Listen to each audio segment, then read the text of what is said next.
Yeah, thank you. We know Thank this you. is challenging. We'll be back, and we very much appreciate all the time you give to this. Thank you. A great report. Appreciate it. Thank you for Great job. doing that with us. That's hard. Next item. Next item on the agenda is item 10.2, the Police Department update. See you tomorrow.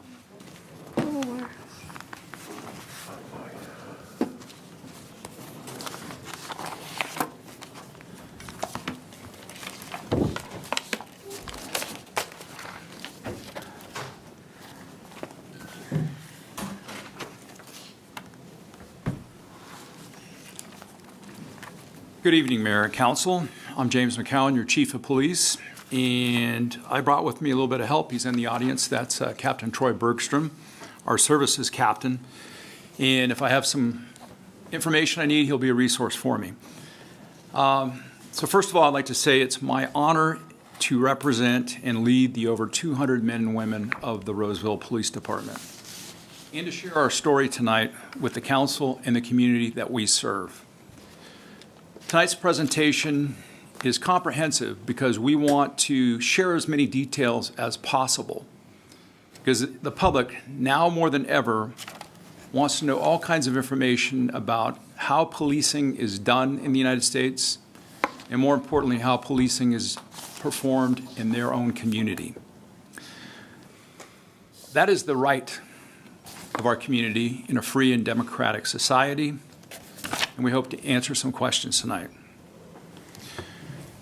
This discussion tonight will communicate to those with concerns or fears that the Roseville Police Department has long worked to maintain key community relationships, held high standards, and implemented best practices or professional changes in advance of problems or mandates.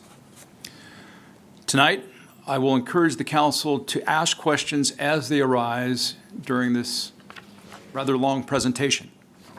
And I will ask that our very talented audiovisual technician pause before moving along in the slides.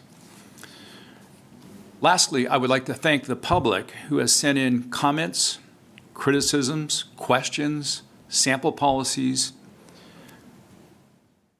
and even a lot of encouragement during this national dialogue on American policing practices. In a free and just society, it is vital that we periodically have these times of reflection or even revision. The coronavirus has significantly hampered our ability to meet, discuss, and share the facts about our agency. For better or worse, the internet and social media has become a source of information rather than local observation and communication. We're planning to try to help resolve that a little bit this fall with a online or virtual Citizens Police Academy. That's a program we've had for many years here in Roseville, where the community is invited in to learn about the police department and ask questions. And we're going to try to do that in a more shortened version, make it available to everybody in the fall. So with that, we'll start our presentation. Almost every police department has a mission statement. They're custom crafted based on the organization and its members, and this is the one that we are using right now at this time.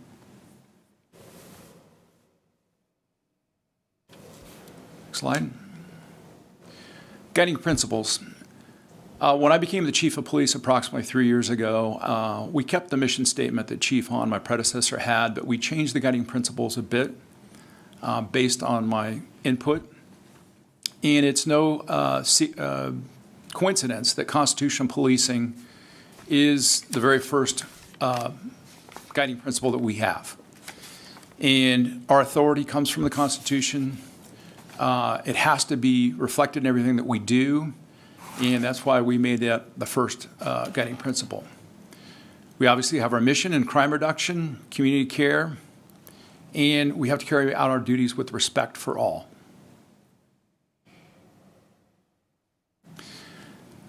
To make sure people understand the way we're organized, we have 3 divisions, and a captain heads each one of those divisions. So operations is basically the operating units, the field personnel, and specialized units that respond to all kinds of events. So Roseville is the largest city in Placer County, and we have a joint SWAT team with our partner Rockland, as well as a bomb squad. And we also have a critical incident negotiations team, a rather robust canine program, and of course our patrol officers and community service officers.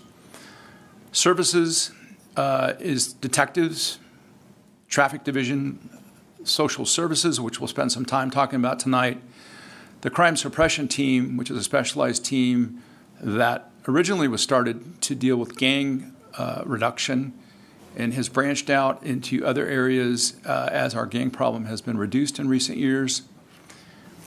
We have been required to get into the threat assessment business because of the ever-increasing number of individuals who are concerning and commit threatening acts.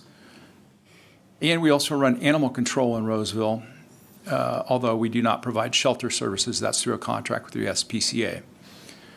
The Support Services Division does exactly that.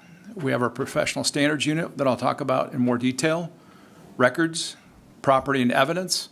We have, I think, one of the strongest CSI programs for an agency our size in the region. Communications, we are the public safety answering point for all 911 calls in Roseville, and we dispatch police, fire, and emergency medical services. We have a very small budget unit and a public affairs function that communicates with the community. The biggest change we've had in the last year has been the creation of a 7th police beat. We previously had 6 beats. So that means that at almost all times of the day and night, there's an officer working in each one of those beats. That's kind of our minimum staffing. And with the growth on the west side, it was long thought that we should add a 7th beat. And we were able to do that through the act of the voters approving Measure B. As simple as it might seem, this was a bit of a transition.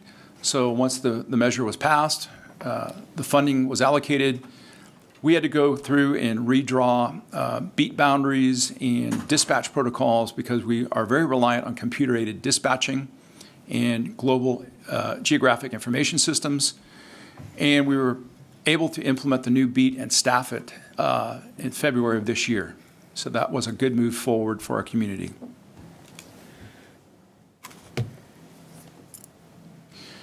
We have a couple different maps so that people can visualize how we are currently structured with the beat structure in Roseville and also see the overlay of the neighborhood associations. One of the things with the addition of Beat 7 is you just don't tack on, nail up a new beat to the side of the city. We had to make some minor adjustments to the other beat boundaries based on calls for service data, response times, things like that, natural barriers. There were not dramatic changes, but we adjusted as needed.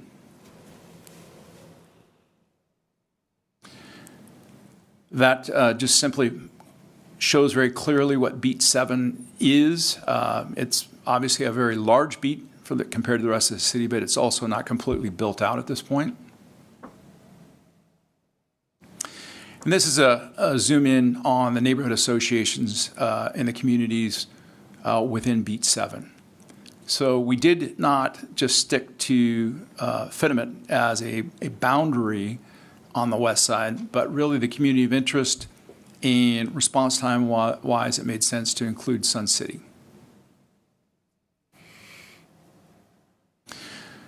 So the philosophy of community-oriented policing has been around a long time, and the purpose of this is to illustrate that it is the responsibility of every member of the Roseville Police Department to become involved and make some effort in community-oriented policing, no matter what their assignment is. If they're professional staff or sworn, we expect that everybody participate in this. Some agencies make it a specialized unit, and that's one of the things that we try to do.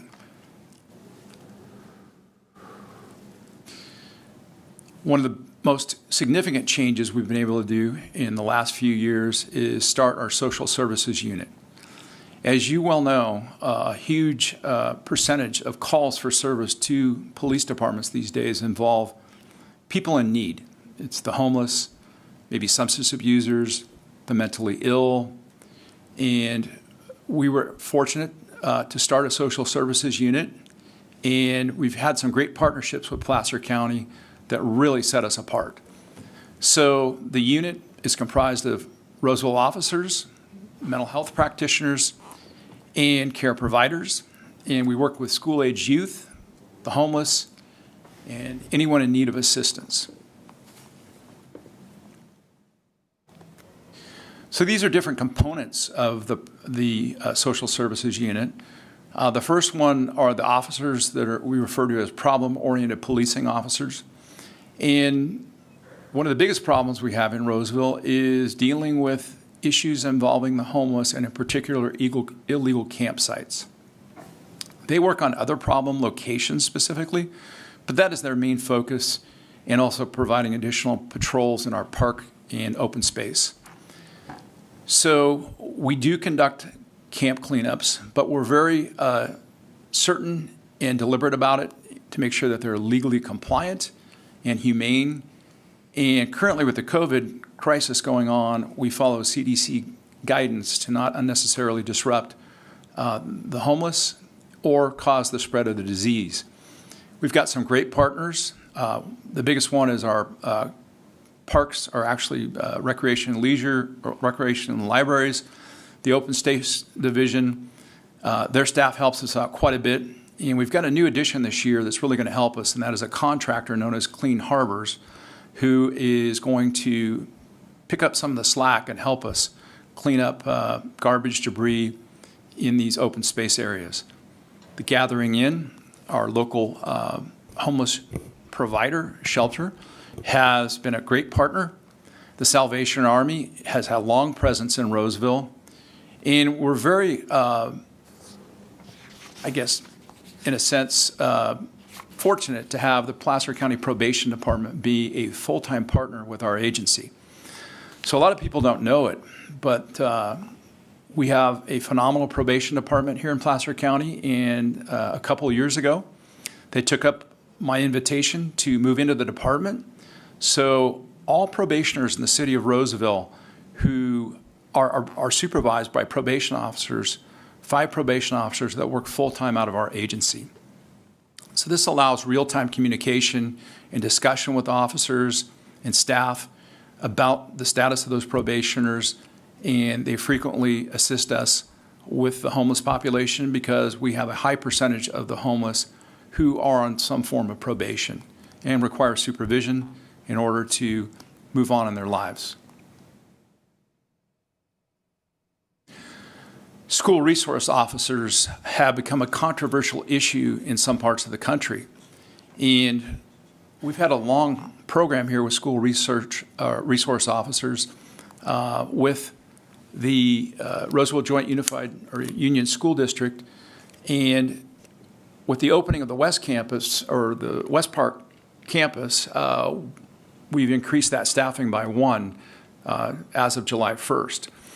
The partnership has developed over the years, and the school district contributes the bulk of the funding to maintain this program. And our mission for the SROs are to provide connection, support, and safety to the youth in these schools, and not to be enforcement-minded or heavy-handed, but be a mentor, somebody who they can reach out to in times of need. And many times, our youth are victimized by other people. Sometimes it may be something like a sex crime. Sometimes it may be an abusive situation. And we want our youth to be able to reach out and report that appropriately and get the services that they need. Additionally, we had a great opportunity this last year to obtain a grant from the state of California, a tobacco grant, and we partnered with the Roseville City School District as well as Dry Creek. No city funds, no school district funds were required, and we were able to add another school resource officer to work with our 5 middle schools in Roseville and get that support for the next 3 years at no expense to our local taxpayers.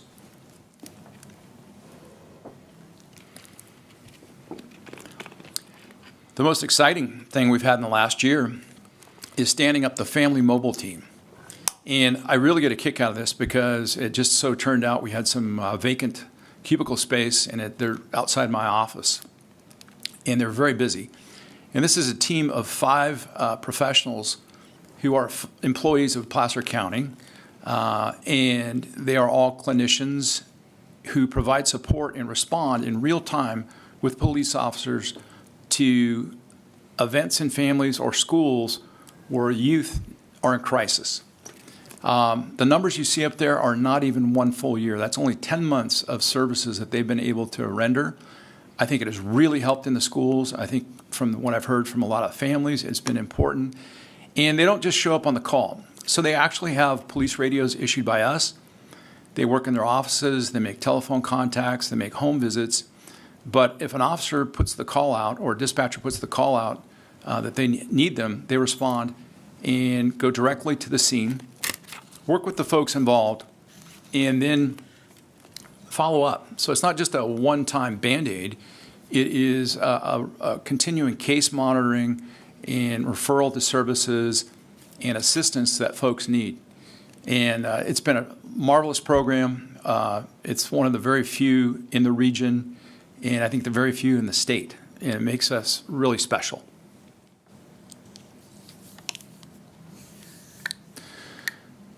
The year before that, we were also fortunate with the support from Placer County Health and Human Services, specifically the adult system of care.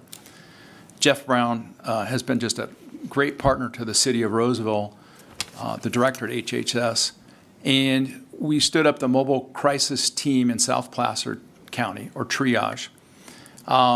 They are not co-located with us, but they respond via telephone or radio. And they don't have the same amount of coverage and hours. We'd like to get more hours out of this program. And when we get mental health calls or persons in crisis, they will respond with us. Those are the numbers that we've had for the last almost 3 years, 2.5 years. The officers find it very helpful. And really the biggest issue we've had is maintaining the staffing and the coverage around the clock. For these intervention. Again, this is not a Band-Aid approach just for the call for service. They do follow up, and most significantly, the clients, those who need these services, can directly contact MCT if they have subsequent need for services or crises once the relationship has been established. So that prevents additional calls for service where the police don't need to go. Once there's some trust and understanding on what's going on in that situation and that individual, they can access the services directly from MCT.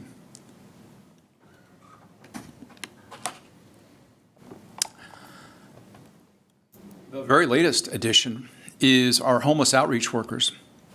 And we'll have 2 of these here very shortly. We have 1 on board right now. And our latest one is pictured in the middle.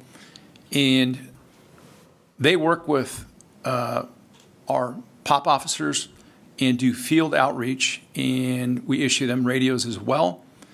They can work with the officers side by side as they're doing their duties, or if needed, or frequently, she'll go out by herself, make contacts, put herself out on the radio, and if she needs assistance or something, she'll call for that. But we're able to give them a sense of safety. They're able to contact folks, help them get driver's licenses, California ID cards, reintegrate into the system, and get the services that they need.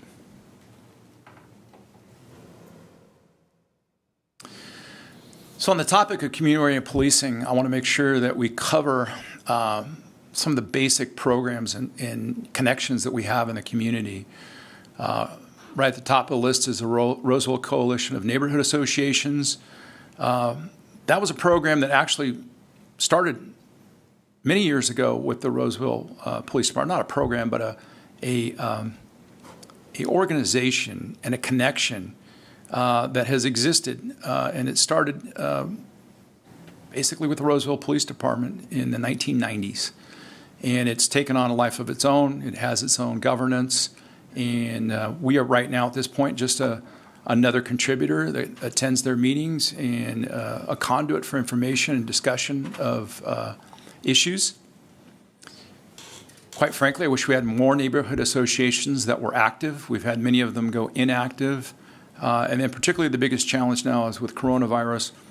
The shift from neighborhood meetings has gone to virtual, or some associations aren't having regular meetings.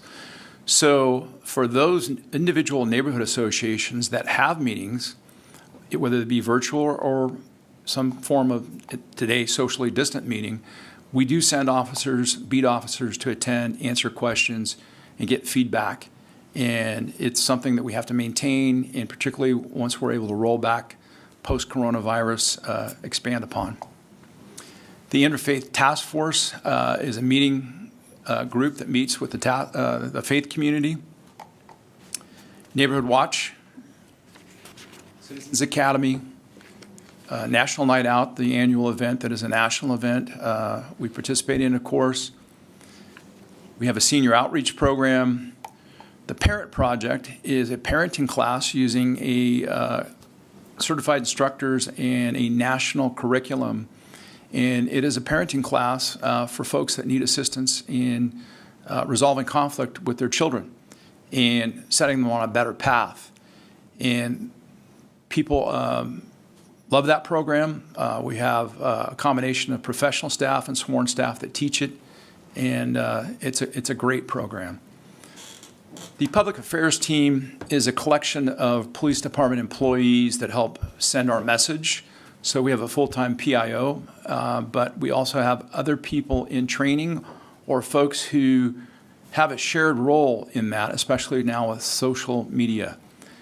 And then lastly, the Roseville Police Athletic League, again, a longstanding program, a standalone nonprofit with a board of community members. I sit on the board. Some of the members of the council sit on the board, and we have some great community participants in that board. And that serves, in normal times, hundreds of youth, and especially the underserved youth of Roseville through the RPAL programs, which are literally across the street from the police department. So on the topic of transparency, I thought it best to prepare this information that we're about to look at on some key data, metrics about Roseville PD. The first off is, how do we look as an agency? Not everybody in Roseville looks like I do. Not everybody speaks the same language we do. And so on our ethnic and gender data, it's probably best to compare us to the population at large. And this is for the entire agency, both sworn and professional staff. And what you see is we actually line up pretty well in most categories, ethnic categories, with our community. Obviously, it's a male-dominated organization. We have a significant number of female staff, but it's always an issue in all ranks, all classifications, that we recruit and make sure that people feel welcome to apply and come work for us, no matter their gender or ethnicity.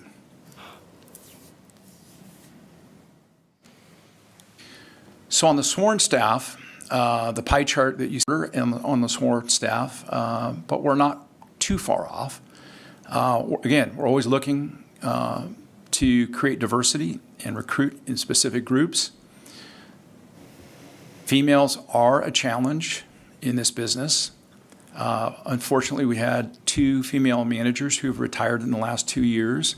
So we don't have a female currently in our management ranks, but we have folks moving up.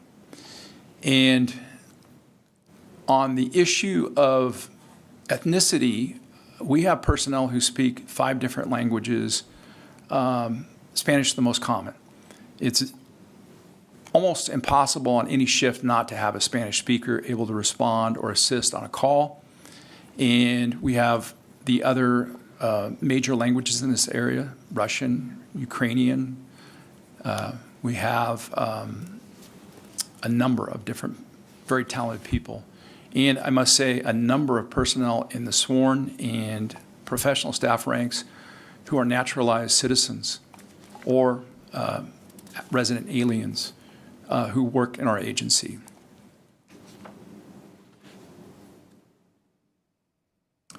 So it all starts with a call, usually to us. We still have some people that walk into the station during business hours. But we're going to look a bit at this huge volume of calls and the sorting and sifting that occurs as people require services. And we'll soon be accommodating text messages as a form of emergency communication. But let's just look at the call data that we have here and see how this looks to you.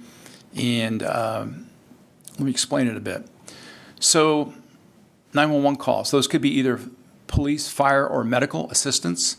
And we get about 65,000 coming in on those specialized lines. And a good number of them, most of them now come in off of mobile phones. A very high number, believe it or not, are actually tie up our system and they're what we call abandoned calls. So that means that people have a telephone system, maybe what you would call a PBX type system, a local phone system in a large office complex.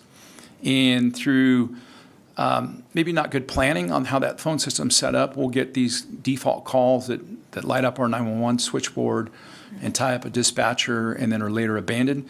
We get kids playing on the phones. We get people who have old cell phones that aren't programmed properly. So it's a huge call volume. The 7-digit emergency calls are where people can call in directly using a published 7-digit number and bypass the 911 system. So back before we upgraded the system to make sure that your 911 call goes to a tower and is sent directly to the Roseville Police Department, you couldn't do this. They would all go to the Highway Patrol, and then the Highway Patrol would have to shift the call to the police department. So we've moved past that, but we still have that capability. And the bulk of those calls are actually the alarm companies who call us for alarm activations. About 99.5% of our alarms in Roseville are false alarms, but it's important that we pick up those calls very quickly. Administrative calls are where we're calling back to different people. Maybe it's what we call a key holder when we have an alarm. You know, somebody who come out, open up a business so we could check it, that type of stuff. Outgoing calls are a variety of different types of calls. Maybe we're trying to find a parent for a child who we found in the middle of the night that should be at home and not doing what they're doing, that type of stuff. And so you look at that huge number of phone calls there, and there are 23 people, including the supervisors and manager, that handle that huge volume. 23 people, 7 days a week, 365 days a year. And I might add, this council did add one additional dispatcher to our team for this year, July 1st.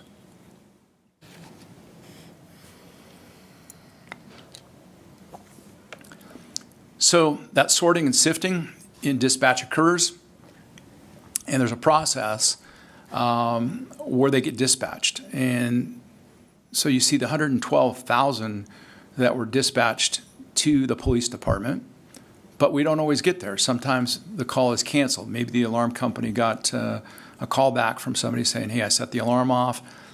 Maybe they found out, hey, that was my neighbor that was really in my backyard, and they were just trying to pick up a Frisbee that went over the fence, all that type of stuff. And then our partners at the fire department get dispatched on 20,000 calls a year. And then the ones where we actually arrive, both police and fire, are at the bottom. And that is a significant number for this city, and it's going up all the time as we grow, as people's needs expand. But that's what police and fire go to.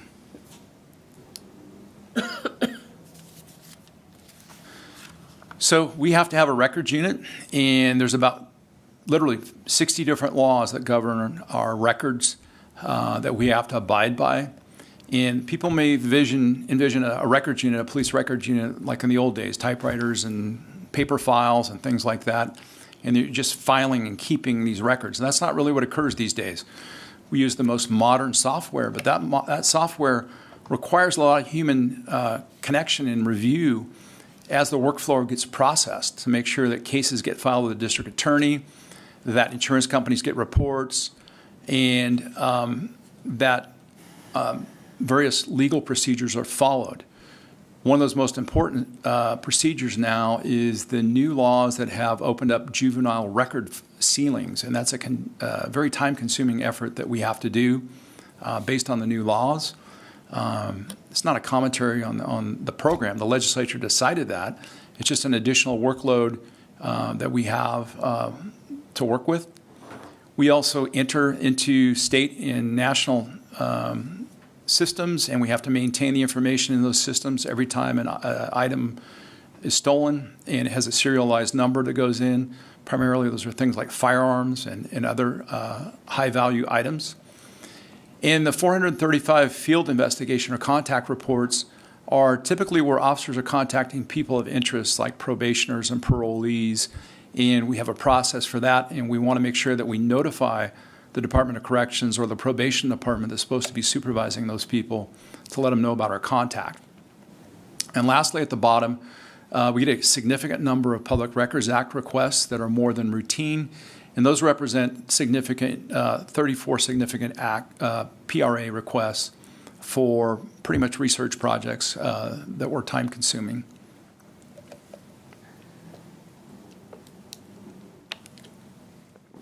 So this is the over and under for our crimes last year. And the type is a little small for my eyeballs tonight, but we made some great gains last year.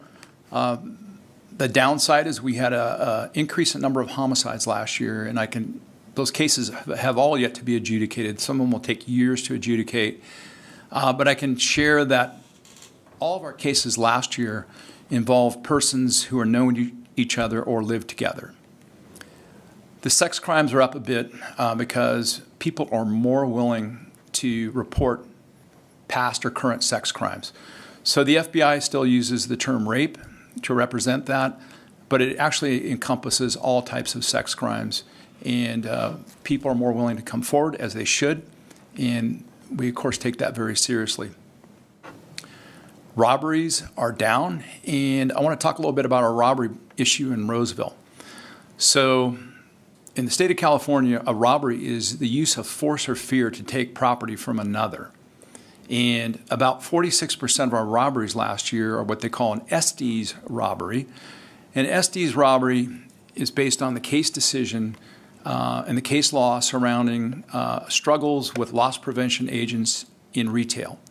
So we have a lot of stores in Roseville. We have a lot of retail security, and when the retail security goes out to stop the offender and try to get the property back, if there's force and a struggle, it goes on the books as a robbery. And it doesn't necessarily mean that a gun was pulled, that type of thing. And so our numbers are about half that. We do work with the stores. We have a great relationship with our retailers. But every once in a while we find that we have store security agents that maybe aren't well trained or a little overzealous. And we work because we don't want to see those things escalate into harm to anyone. Other areas where we've had good progress is our residential burglaries.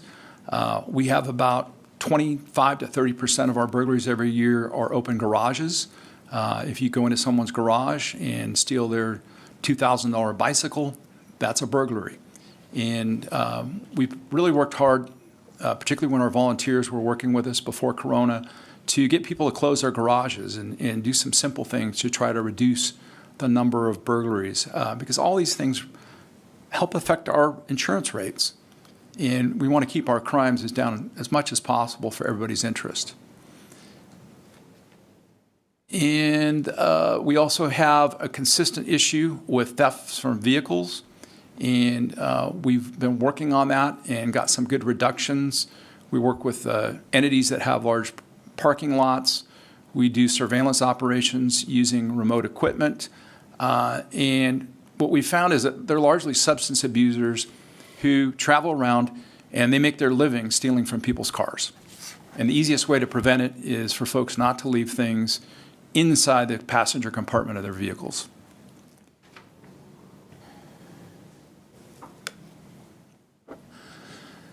So those are the arrests that we made last year in both robberies and burglaries. And in the past, a lot of those folks would go and serve pretty significant jail or prison sentences. And that is not the case right now under the changes in state law.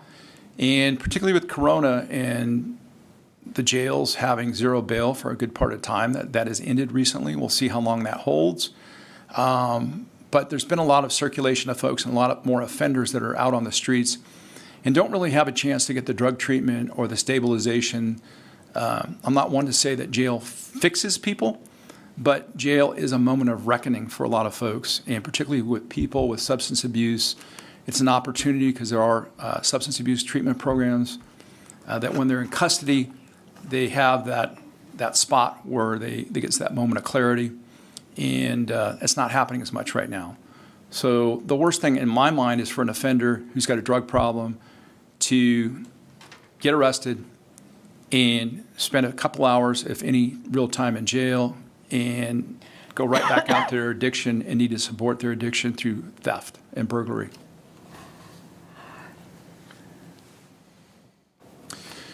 So Roseville is a relatively nonviolent type crime city. The majority of our crimes are property crimes.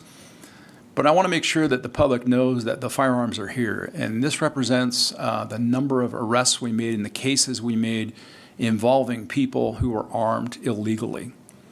None of these represent anybody who had a concealed weapons permit or ever had any reason to be out and about with a firearm. These are criminals who have armed themselves with a firearm, and we had contact with them and made a criminal case and arrested them. And I want to make sure that the public also knows that a lot of times the procedures that officers do for officer safety are because we know that the weapons are here, and officers have to be safe.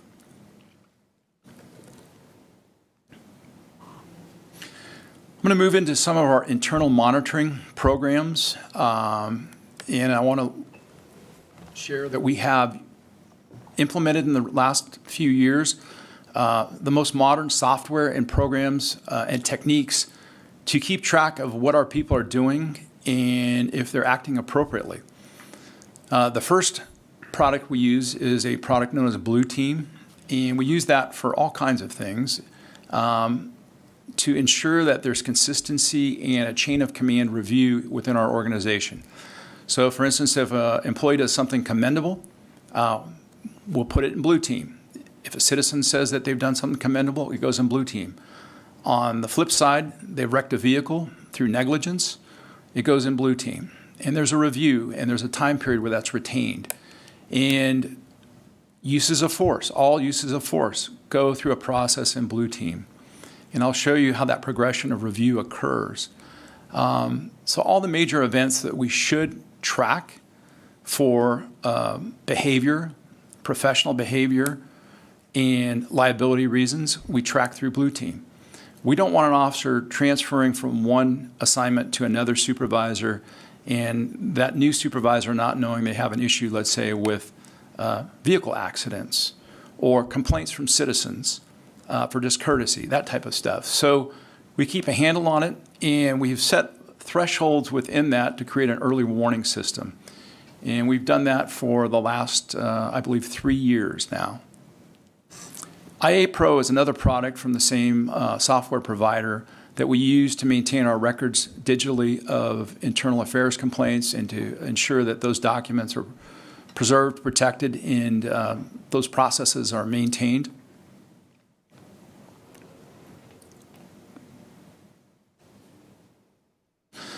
So back to the internal review. These are the major categories that we track and use in the system. Use of force, any reportable use of force, meaning if it was anything more than the application of handcuffs or a simple control hold where there was no trauma, that's a reportable use of force.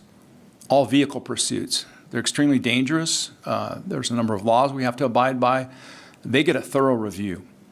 And when I say a thorough review, it's a separate administrative report and accounting of the justification and the conditions that applied. Anytime we force entry without a search warrant, that goes in for a review. Vehicle collisions, the use of our canines where they bite someone, discharge of any firearms outside of a range, and then other administratively reviewed actions that we feel need to go through the chain of command. And for instance, in a use of force, the officer completes the use of force report in Blue Team. It then goes to the sergeant for review. If the sergeant approves it, they move it to the next level. If they make comments, if they think it was inappropriate, if they have suggestions for retraining, every step of the way, those comments are entered and reviewed by the next level in the chain of command. And ultimately, it ends up with me, and I review every one of them. So we are required by the state of California, Department of Justice, to report certain categories of our use of force and citizen complaints. And last year, these were the events that we reported to the state, and I just wanted to review those. So we had one event last year.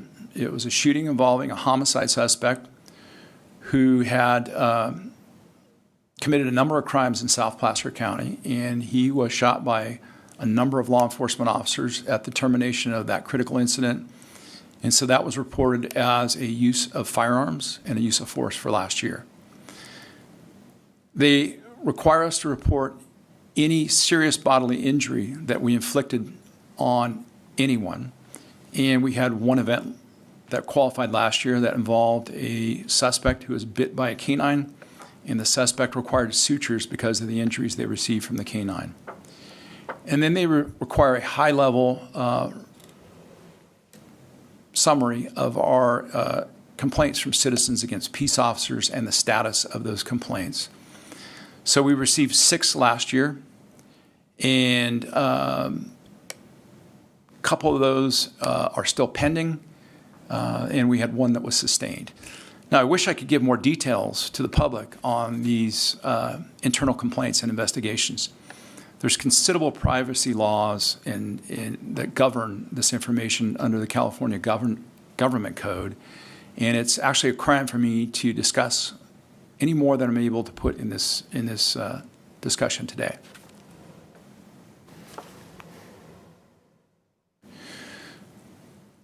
So when you look at the range of calls that officers go to last year, we had 12,123 events where there was the potential for officers to have used force. And that means they were going to a disturbance call, they made a vehicle stop, they detained someone, they made an arrest. And last year, we used force, reportable use of force, 50 times. Which means it's 1 out of 243, which gives that frequency rate, that very low frequency rate. And we break it down a little bit further here so that you see that out of our arrests and citations, where these events occurred. So out of arrests and citations, you had 45 cases of force. If you look at the 8,536 traffic stops, you see only one event that ended up in a use of force. And if you do the math, you go, where are the other 4? And the other 4 are events where we had to place somebody on a mental health hold, a 5150 hold. We'll talk about that in a bit. And those were 4 cases where we had used force.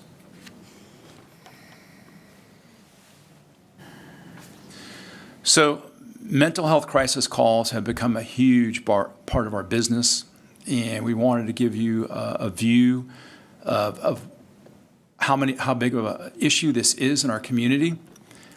So the ones where MCT was involved last year and they were able to provide us a good outcome was 173. The total number of these calls that come in are split a couple of different ways. So when you look at all those calls that come in, we have to put calls in buckets. We have to classify them as something based on those interviews, those brief interviews that our dispatchers put callers through. And I know a lot of us don't like those interviews, but we have to figure out what we're going to and make sure we have the right resources there. So calls that got originally categorized as a mental case at the beginning of the call are the 456. And then a lot of times we have people who call and they want us to check on a friend or relative or acquaintance who they haven't seen in a while. Maybe they think that the newspapers have stacked up and they're wondering what's going on in there. Or maybe they know that the person has had issues lately, a drug or alcohol program, or they're having issues with their mental health. But they don't have enough information to say definitively what's going on. And it's a very difficult type of call for the police to respond to because you don't really know what you're going to. And you have to proceed accordingly and make sure that you're not violating anybody's rights. So we had 2,500 of those calls last year.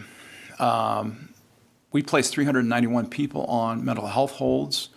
They all go to Sutter Regional Medical Center. That is our input for this South Placer County for those mental health holds. And we had a few that we had to use force to detain because they were so violent.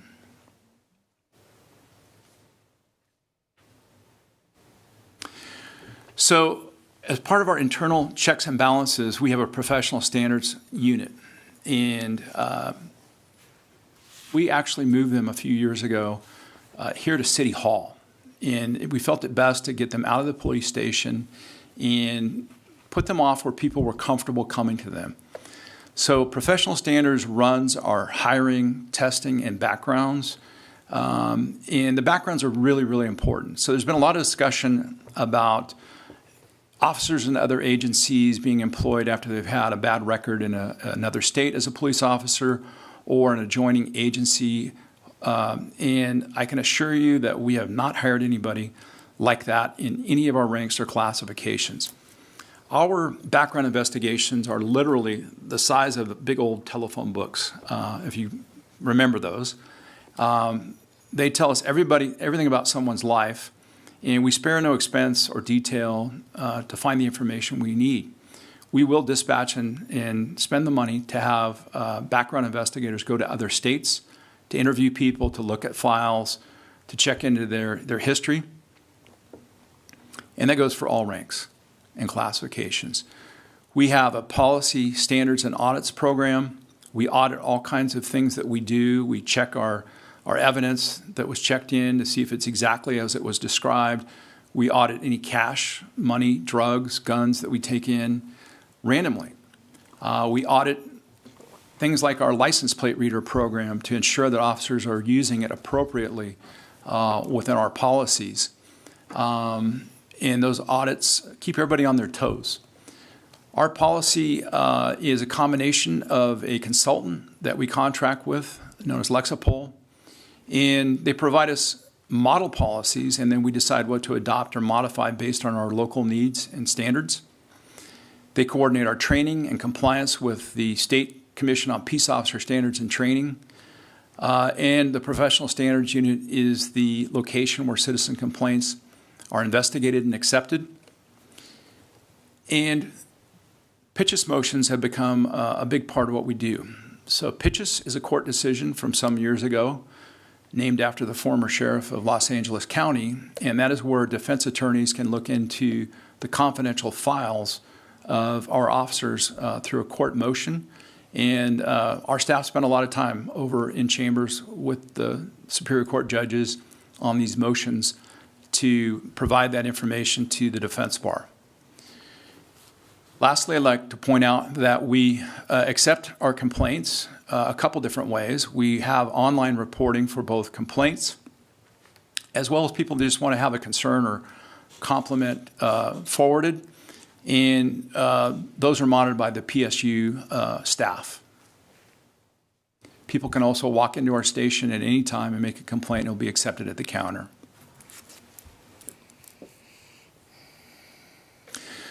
So this is our summary data for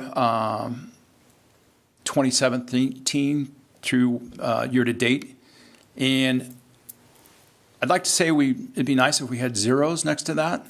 But when you look at the number of officers we have, the number of contacts we have, the number of services that our professional staff provide and telephone contacts, because we'll accept complaints on any of our staff. For instance, let's say somebody said a dispatcher was rude or didn't follow proper procedures. Those numbers are very low, and we like to keep it low, but it's not a perfect world because we're dealing with human beings and they make mistakes. And we want to fix those mistakes. We want to identify them. And if we have a bad actor or actress, remove them from the organization.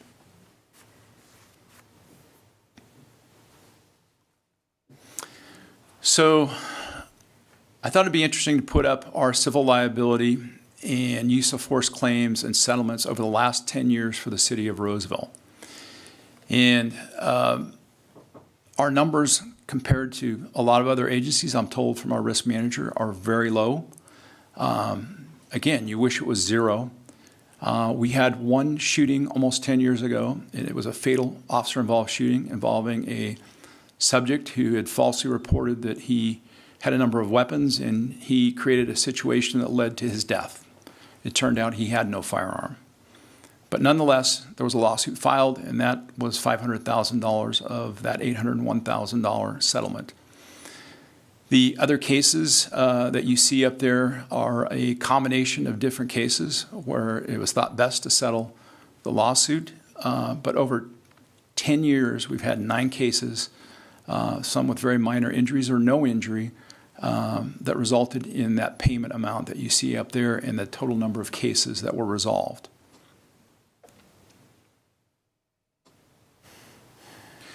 Just want to briefly run through use of force terminology and our equipment, and start off with the lowest level that officers use on a basis, a daily basis, and that is the empty hand control or pain compliance measures. Roseville has actually created a program for post-certified, state-certified instructors. So people send students from other law enforcement agencies to Roseville PD to a program that we run at least annually, sometimes a couple times a year, to get certified as defensive tactics instructors. It's a great program. The fact that we were able to create it and we have people who have those talents and who have achieved that level of certification is a big bonus for us. Another thing that has become a topic lately is when an officer displays their firearm. And I would like to share that in this region, within 30 miles of where we all sit, 5 police officers were shot and killed in the last 3 years, 4 in the last 2, and 2 in the last 1 year. And we want our officers to display their firearms appropriately and with good reason. But I can share that it's public information that of those 5 officers, most never got a chance to get their weapon out of the holster. And I think it's important that we think deliberately about policies and how we move forward. Under the new state law that was passed 5 years ago, beginning next year, actually in 18 months, Roseville and most cities our size, we're in the last tier, will have to note 18 different pieces of information after every enforcement contact, whether it's a vehicle stop or detention, for every individual that they contact. And one of those pieces of information will be if a firearm was displayed during that contact. And that data will be collected. It will go to the state. It will go to the Racial Identity Profiling Act Commission.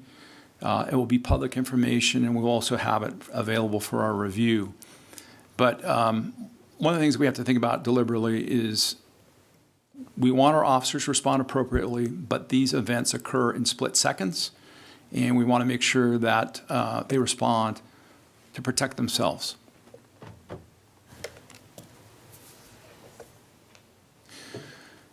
Intermediate force, we have current state-of-the-art weapons.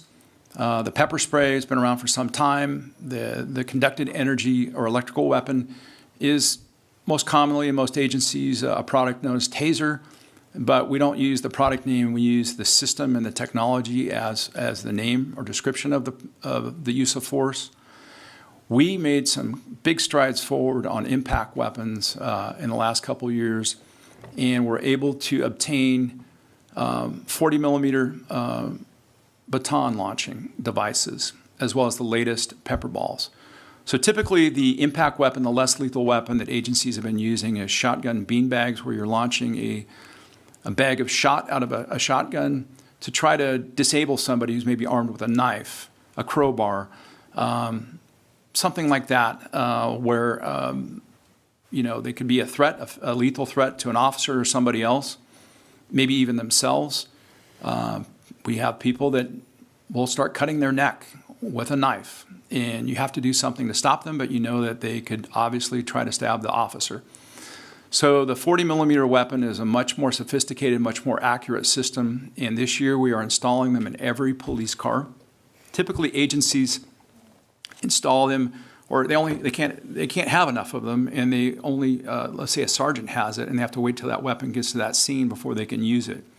Our training and distribution is that this is a team approach when these situations arise, and we want to make sure that there's officers trying to de-escalate, officers negotiating with the person, but we also have the ability of this less lethal weapon system, whether it be the 40 millimeter or the pepper ball.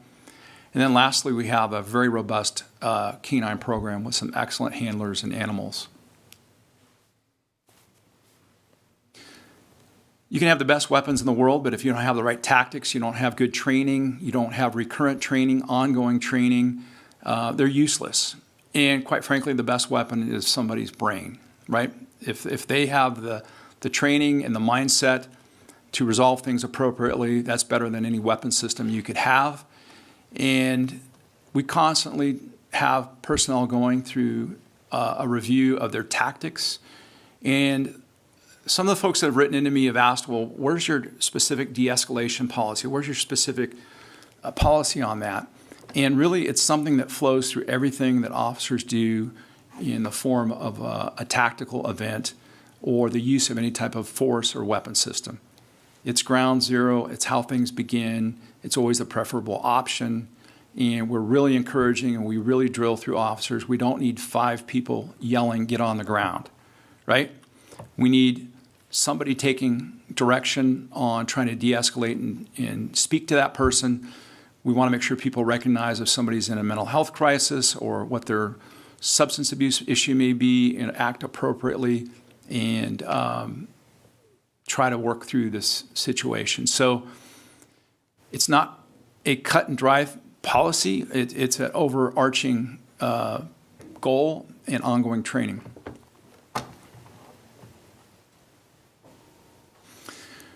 We've implemented a number of training initiatives to try to reduce conflict in the field.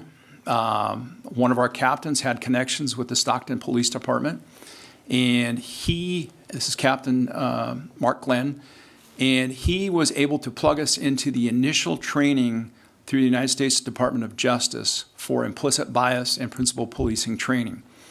And we were able to send officers at no taxpayer expense here in Roseville using federal dollars to different parts of the country to get certified as instructors in implicit bias and principal policing. Implicit bias is simply the fact that all of us have some form of bias when we look at an individual or we run into a certain situation. And it's how you learn to recognize that and deal with it and make sure you're making your decisions based on the facts and circumstances at hand versus what you see. And we have that training program certified through the state. We conduct it in-house. I already spoke about de-escalation. Racial profiling prevention is a state mandate, and we conduct that training on regular cycles. Tactical communications, again, gets to how we handle situations and talk to people and adjust up or down as the circumstances require. And then most importantly, we're increasing, and we're going to continue to increase our scenario-based training exercises so that you're not just statically using a weapon system, let's say the 40 millimeter at a target, but we want to make sure that people are incorporating that as part of a scenario. And through our partnership with Sierra College, we got a great boon this last year that helped us out with the use of force simulator.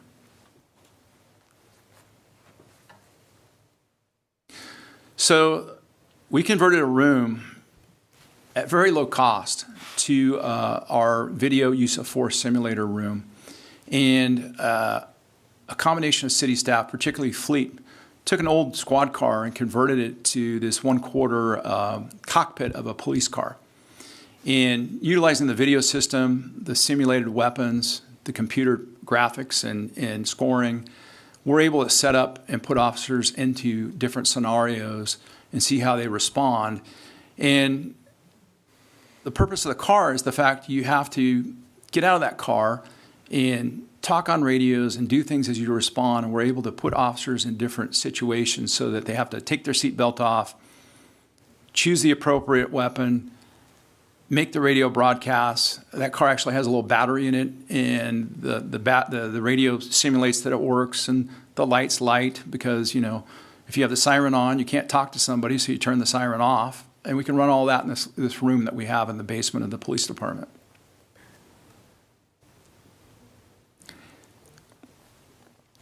So the state of California has put out a lot of legislation in police use of force and professional requirements lately. I just want to touch on these two major ones.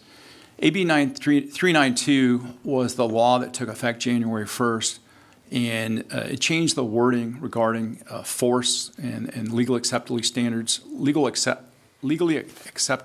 for force.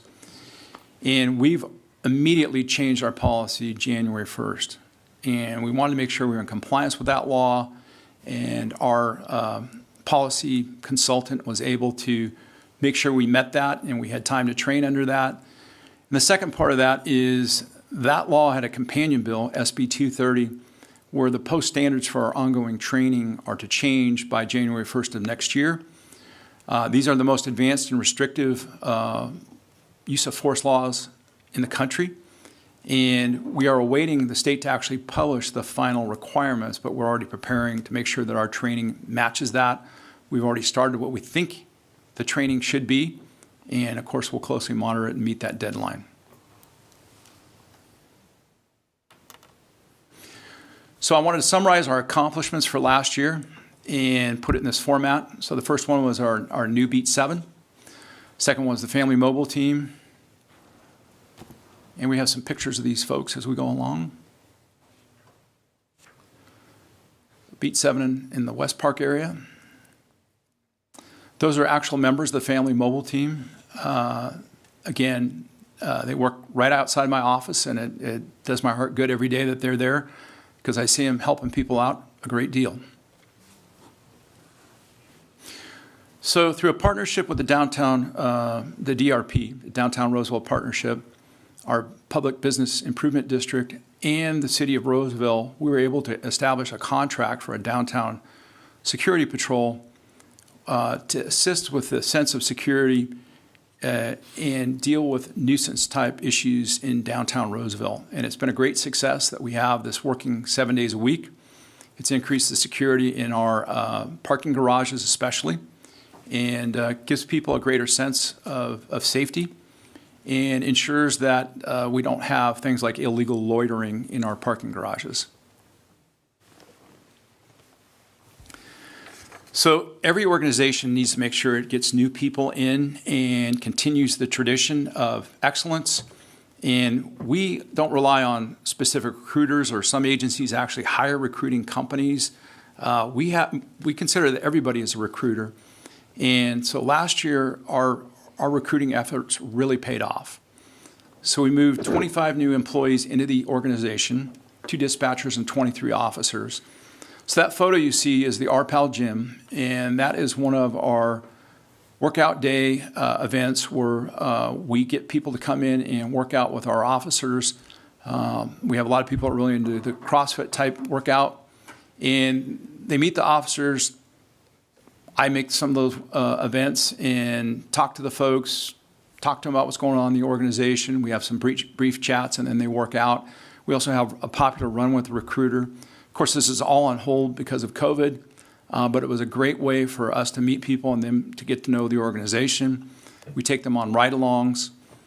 And so last year we had 13 lateral police officers. So those are very experienced officers we got from other agencies. A lot of them moved to Roseville. They didn't live here before. And they were attracted for a lot of different reasons. Our great housing, our excellent schools, and the fact that we were able to offer them a competitive wage and benefits package. The academy graduates are people that we hire who put themselves through a police academy in California and are post-certified through that academy, and saved us the time and expense of doing that. and were worthy to join our organization. The trainees are where we hire people and we put them through a police academy. So at great expense, a lot of agencies don't do this anymore, but we try to do a blended model where we attract people who aren't yet police officers. They haven't been through an academy. We hire them, we pay them a wage, and we pay the considerable expense to put them through a police academy. We like the Sacramento Police Academy. It's the one we've been using the last 3 years exclusively. We kind of grow our own and bring them in as rookie officers. And the last category I have there is internal, which means that's somebody who literally started with us as an explorer as a teenager. While they're in high school, they joined our Explorer program. They then became a cadet, the part-time job, where they're working while they're going to college, taking reports, doing duties very similar to our community service officers. And then that individual went through the police academy, and we were able to hire them as a police officer, and he's been very successful. And we get about one of those every year, 1 or 2 of those every year. It's a great thing of essentially somebody grown here in Roseville to bring them up in the organization. And our staffing right now is very good. 138 of 139 positions that are in the sworn ranks are filled. I trust we'll soon fill that last one. And in the professional ranks, it's no secret that we're facing a bit of economic uncertainty. And so the managers asked that every department hold a few positions. We've held a few because we had some sudden retirements in the professional staff. And we have 2 positions in the professional staff that we're going to fill very shortly, one of which is the additional dispatcher that we were allowed to add in July. And the other one is our clinician, our social services unit clinician left us last year, and we're going to bring in a new clinician. We've restructured that position a bit, and we'll add them here very shortly. But we have excellent staffing, and we had a bit of catch-up to do, particularly in the sworn ranks, and we're there. So lastly, our canine program, we're back to the full 5 that we had before the last recession. And it really increases our options and abilities throughout the shifts. And we actually had citizens in Roseville that helped us with this program and made donations that allowed us to buy 2 of those animals, which are very expensive, and help stand up that program and get to where we're back to the staffing that we have right now with our canines.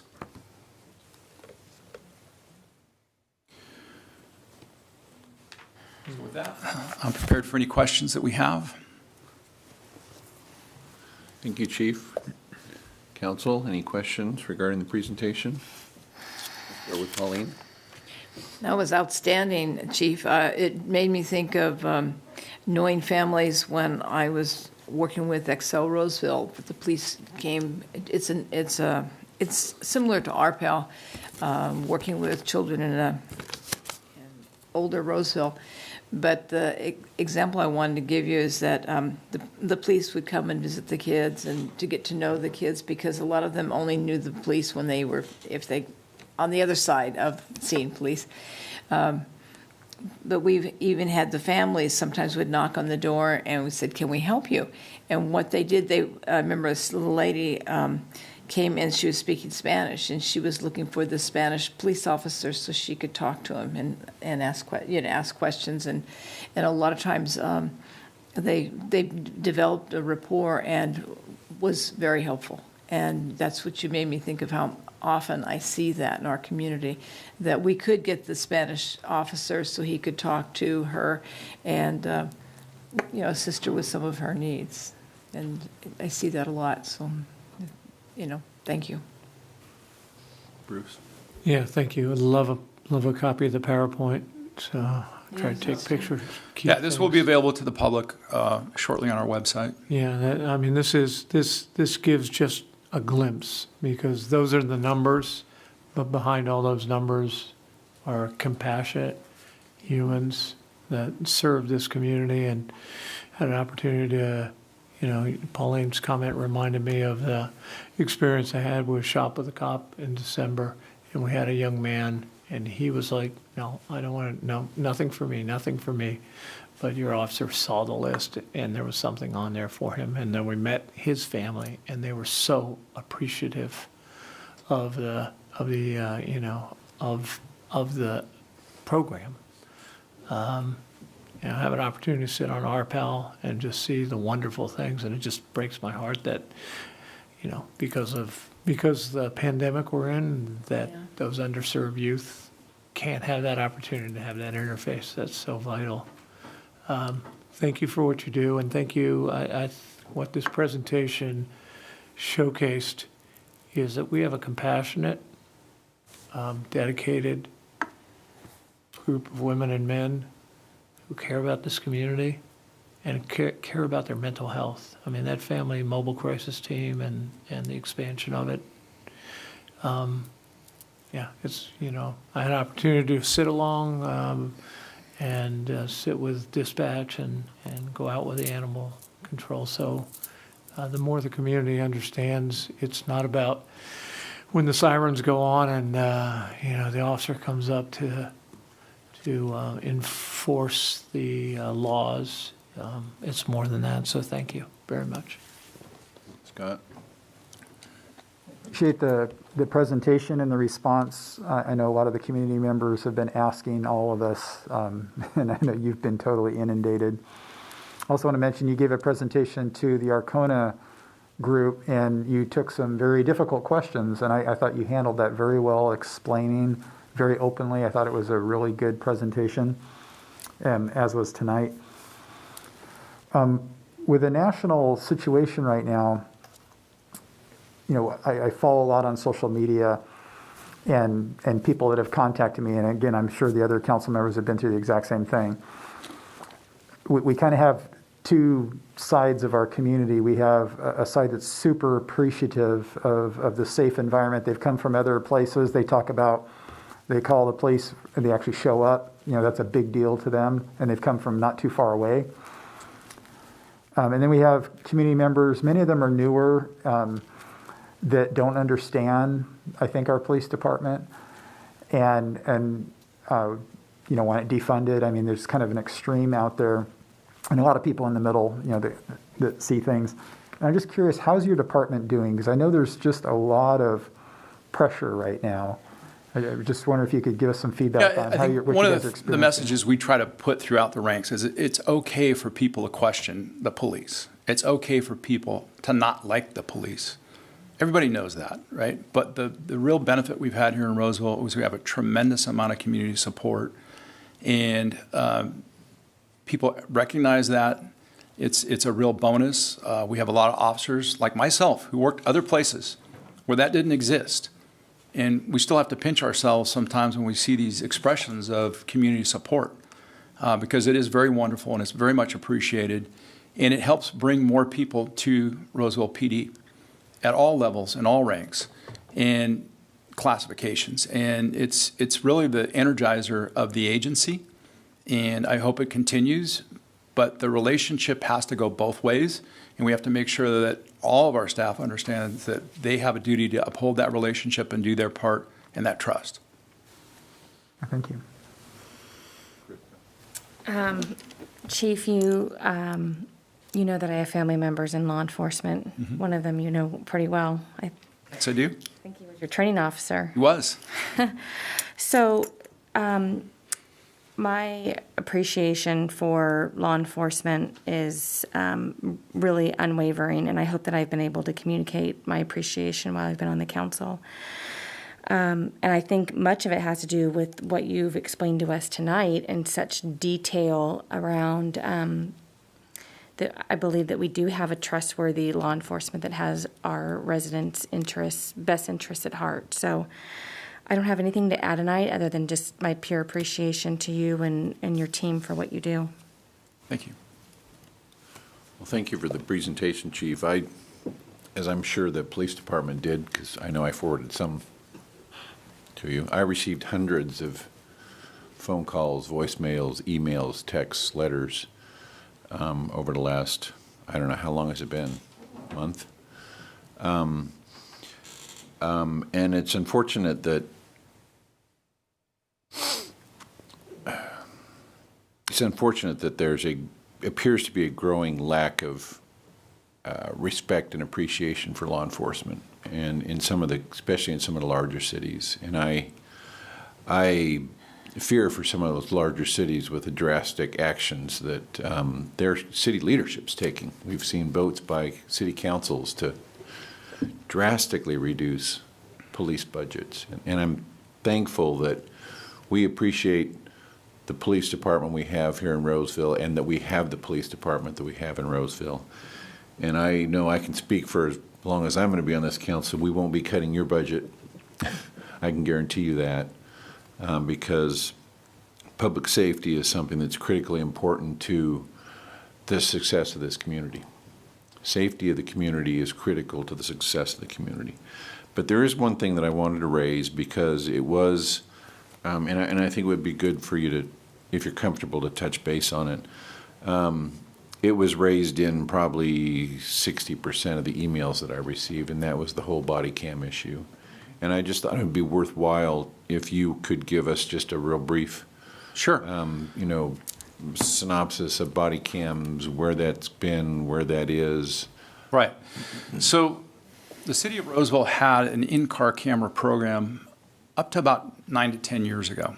And they moved to, at that time, a new digital product. It failed. 10 years ago, remember, was when we had the recession. And so that project, again, at some years, I've been here 6 total, was scrapped. And the cameras were removed, and the budget was removed at that time for any type of digital recording program.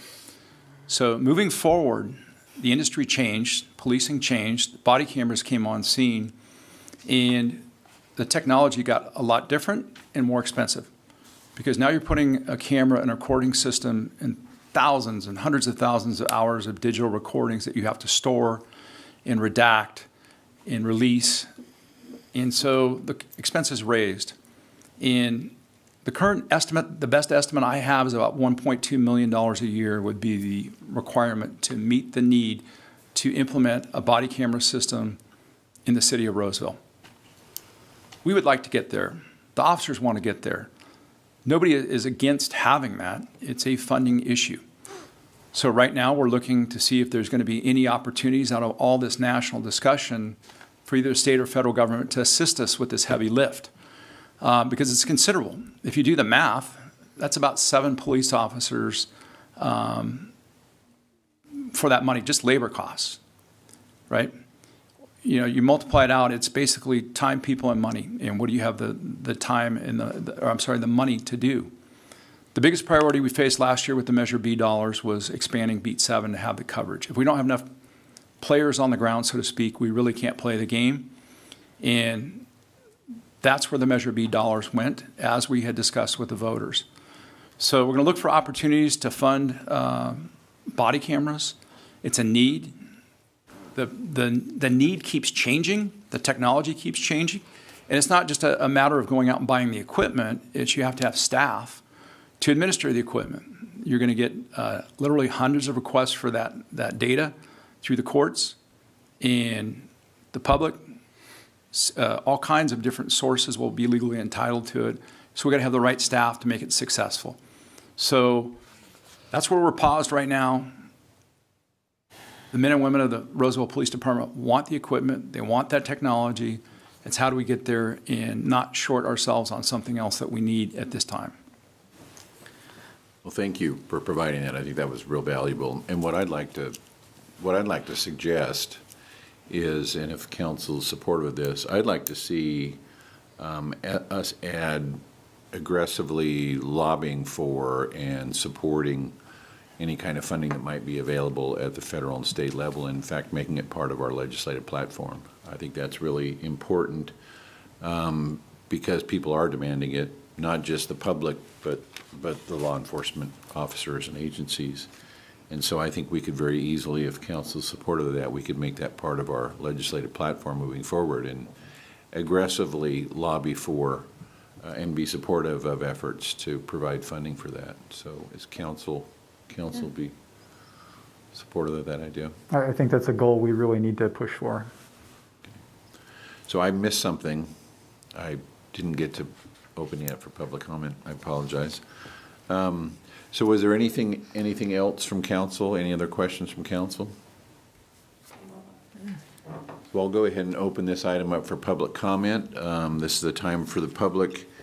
If they wish to comment on this item, they can email us at publiccomment@roseville.ca.us or call us at 916-774-5353. And we have one phone call. Do we have any emails?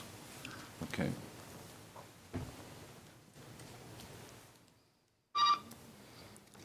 You've reached the Roseville City Council. If you state your name, you can begin your comments now. Hi, my name is Nick Bennett. Good evening, Mayor and members of the City Council. I'd like to start by thanking Police Chief McGowan for taking the time to speak tonight and for personally speaking with me and other concerned residents about policing. I'm happy to hear that the City Council would like a body camera program. I believe it should be a priority for the police force. While cameras won't necessarily stop bad acts, they are important tools for the collection of evidence and for providing accountability through audits and maintaining public trust. I've heard the argument before that given the cost of such programs, funds could be better spent elsewhere. As the police chief stated, 25 new employees were hired last year, and as Roseville grows, its personnel needs will grow as well within the department. So I asked the City Council and the Police Department to be more focused and decide at what point to prioritize a body camera program. Otherwise, cameras will never be a priority and will not get funded. Given the current state of the economy, I understand it'll take time, but this City Council should make a commitment to getting a body camera program as soon as possible. I'd also like to bring your attention to the Police Department's policy manual. While it's an extensively long manual, its current language and its use of force section looks more like a set of legal standards for attorneys than something that officers can actually look to for guidance on how to properly use and escalate force. While the language is purposely broad to allow for officer discretion in any given situation, I feel the section as a whole does an inadequate job at delineating between what is improper use of force, which is at the heart of many desired reforms. The manual requires that officers intercede when they witness abuses by other officers, but that duty is undercut by a lack of clear standards in the policy manual as to what is unreasonable and excessive conduct. Furthermore, when looking at the manual, you can see that it provides officers with more guidelines specifically on how and when to use their tasers than it does on how and when to use their firearms.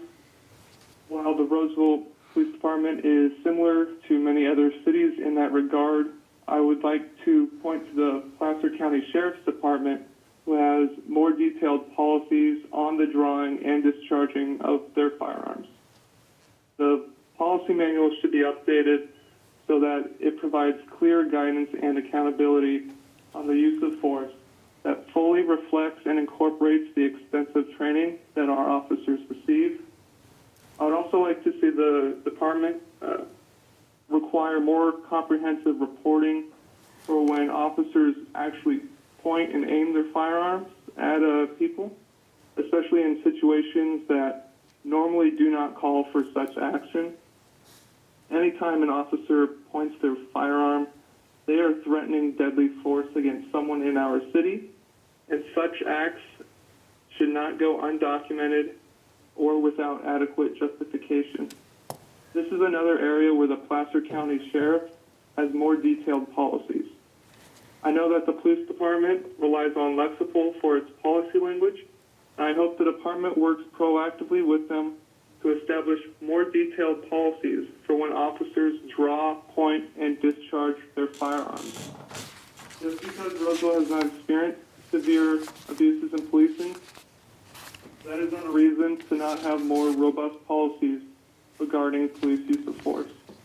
Thank you for allowing me this opportunity to comment, and I encourage you to continue to seek more input from the community on how we can continue to improve the vital services that our police department provides. Thank you. Thank you. Is that it for public comment? No more public comment? Okay, I'll close public comment and bring it back to council for any additional comments or questions. Thank you. How's the morale? I think the morale is very good. We have an excellent crew, and I just ask that everybody in the community evaluate and consider the Roseville Police Department for the Roseville Police Department. In other words, realize that this community is unique, our people are unique, and judge us on our own merits, not on something you read on the internet or maybe a past encounter in another agency or even a past encounter with another Roseville police officer 30 years ago. Yeah, thank you. And you mentioned the welfare checks, and we've been wondering where our neighbor is, and we found out because the weeds have been getting really tall, and so a couple of officers rolled up on Saturday, and we found out that he's stuck in China because his father passed away, and it was, I mean, the neighborhood was concerned. So thank you for, those simple things that keep the community's peace of mind. Any other comments or questions? Maybe just one more. We all had that experience. We have the high school kids come, and they come to our city council meetings, and most times they listen and they just kind of watch. But every once in a while, they hear something and they really participate. And it was one time when we were talking about vaping and needing a police officer or a community officer in junior high. And we had one of the kids, because you probably remember this, one of the boys got up and he said he was so happy to hear this and hoping that because his sister was going to be going to junior high real soon. And he knew how kids at that age, because he was a high school kid, of vaping and marijuana in the bathroom, and just real appreciative that Roseville Police were going to be in the school so that there would be people they could talk to and just give them guidance. So I just wanted to, from the mouths of our teenagers that come here and saying this, that, they really do appreciate you. So Chief, I just wanted to correct a number that was used in the public comment. He said 25 new employees. You actually, they weren't new. Correct. They were replacement employees. They were replacement. There were a few Yes, new employees. We did add staff based on Measure B. Right. But that But not was 25. 5 positions? Yeah, okay. 5 positions that we added to the budget. I just thought that was Yeah. important to clarify. Yeah, the others were retirements, things like that. Yeah, okay. Well, thank you very much, and please pass on our thanks and appreciation to your... Happy to do that, and like I said, I just represent the 200 men and women that we have, and like I said, their stories are each unique, but the teamwork is outstanding. Thank you. Thank you for all you do. Appreciate it. Okay, we'll move on to the next item. Actually, real quickly, does anybody need to take a break?